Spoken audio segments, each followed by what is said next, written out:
Hi, how are you? I'm Joe, but then we're discussing about the truth. What is truth? Amazima chi? Because at times tukiwulira nti bw'olimanya amazima gali kufuula ow'eddembe naye at times abantu batono nnyo abatera kipiikinga kiki bwe babategeeza because at times bakireeta mu mbeera ng'olaba nga tekyapulayinga nti olimanya amazima gali kufuula ow'eddembe. Ngolabira oli mu kizibu weetaaga ssente naye oli akukotingidde oba obadde oyitako okkubo negamba nti olimanya amazima gali kufuula ow'eddembe ddala ki kye baba bategeeza. So leero tudivingemu in the biblical way of defining truth. Tulabe truth addala amazima kiba kitegeeza ki. Kiringa ekintu ekiri simple ekyangu ky'okutegeera naye twongere okudivinga into the Bible tulabe ki kye baba bategeeza. What is truth? Wabasome John watandikira John 1 the gospel. John 1, the law was given through Moses, but grace and truth came through Jesus Christ. Nti amateeka gaweebwa through Moses, but ekisa n'amazima byajja through Jesus Christ. So njagadde okudefininga truth through the Bible naye kati kiraga nti wano amazima tegajja gokka gajja n'ekisa. So we cannot define truth nga we are living out grace because byajja byonna bibiri ate ne bijjira muntu. So nga tulaba wali nti amateeka gajja through Moses obwiki ne gafuna foomu y'okuba nti yagawandiika. They came through the word, tibagawandiika ne gajjira in the form of the word. Kati ekisa n'amazima byajjira in Jesus Christ kati nabyo byafuna form. Getting a form which we call it a shape. Nga byafuna form, they have a character. So grace and truth katweyongedeko twatandise tukubuuza what is the truth. Twaga kuloba kati kyeyongedeko grace and truth. Kati we cannot define truth living grace alone. So grace and truth is a person. Katandise okira nti grace and the truth ono kye bavoogerako mbu olimanya amazima gali kufuula ow'eddembe. It is quoted through okuva Yesu yakyogera mu John 8. Kati grace and truth twongere okudivinga into kitegeeza ki oliwo akugamba bw'olimanya amazima gali kufuula ow'eddembe. Katandike n'ekigambo okumanya.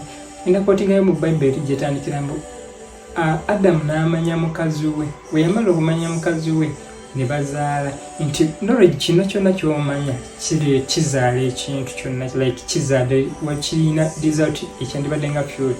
Nti bw'omanya mukyala we, Adamu yamanya mukyala we ne bazaala. Kati bw'omanya amazima kirina fruit yakyo. Nti okumanya kuno tugenda twongere okudivinga into okumanya kuno. Nti bw'omanya tutegedde kati wali wamanya amazima muntu which is Jesus Christ. Kati bw'omanya Jesus Christ tukyaplayinge mu mbeera gye tunashuminga oyina ebbanja oba oyina ekintu kyekizibu kyonna bwe kiteekawo. Kati then you switch your identity n'omanya n'otandika okwetunuulira in the lens of this Jesus Christ. You switch your identity nti assuming kale kansooke nkikize eri gye kitandikira nti like you a sinner kibadde kikumazeeko emirembe. Kale oba tutandike gyetandika nti kale obadde oyina mu ekibi. Then you switch your identity because by principle this person Jesus Christ, he was righteous. Then you switch your personality into Jesus Christ, automatically you become righteous. Twetagamba nti omukkiriza you get nti kino ekibadde kikubaliddwa already ye akitutte kati gwefunye ekiki. Kati okumanya amazima kuno cause amazima oba olina kyosse munda mu ggwe, si munda mu ggwe nti like oba ossa omukadde oli n'oyambala omupya, ossa omukadde ggwe ng'oli kiringa omuntu abadde assuming omuntu abadde alina ebbanja bw'afa baba mu banja. Kati oli omukadde aba afudde, you switch your identity to Christ. Kati otandise otaligedde amazima. Kati when you switch your identity to Christ otambulira mu bigere bye. Yaba tutekire ekikadde kyo But when you switch your minds to that, kizaala kikinaga Adamu n'amenya mukazi we kirina lizaala. Ekimu ku bintu by'ekisooka okuzaala kizaala ebirowoozo ebiri positive thoughts. Tuli obadde weerabanga mwavu kati you're rich because ono omuntu gw'ofuuse already is rich, is righteous, ayina buli kimu. Kati gwe biri ebizibu obaddemu which is the negative part of you biba bifudde kati otandika ofuna a positive mind. Ate Bible as a person thinks so is he.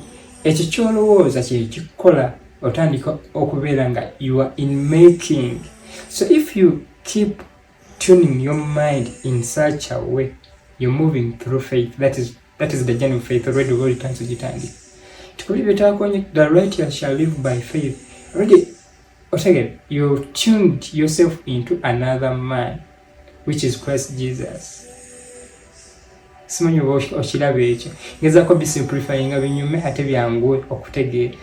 Kati switching yourself in this man, the Bible says, greater is he who is in us than who is in the world.